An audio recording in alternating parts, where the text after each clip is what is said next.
Oh my, nakakaumay na si Sara Lustay.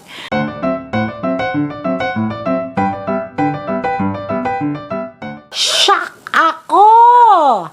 Alam nyo kung anong issue? Yung 112.5 million para sa mga, sa Youth Leadership Summit. Grabe! 3 beses nila ginanap yun. Isa for 200 attendees, another for 800, another for 900 attendees. A total of 1,900 attendees. Mga kabataan ito. Alam nyo kaya ako nang gigigil dun sa issue na yun? Kasi kabataan na naman ang ginamit, apektado dito.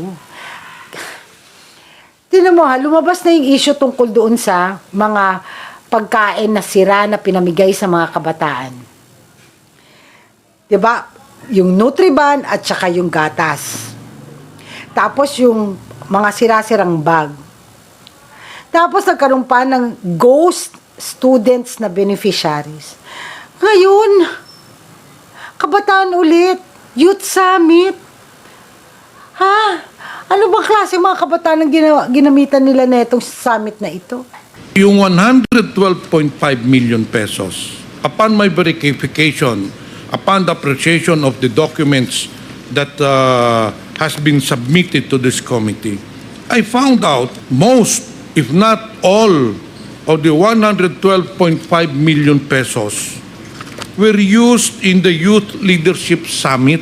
Nabit lang liquidation nila is certification from the different military authorities. Kung totoo ba talaga na ito ay nag-conduct sila ng Youth Leadership Summit?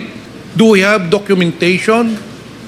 Do we have evidences that indeed they conducted this Youth Leadership Summit, or sa papel lamang ito?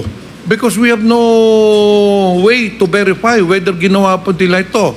There is no supporting documents. Do I have pictures? Do I have receipts? Siyempre, kung Youth Leadership Summit yan, kailangan may resibo. Abay, kahit na 3 buwan sila mag-hotel, hindi mauubos ang 112 million pesos.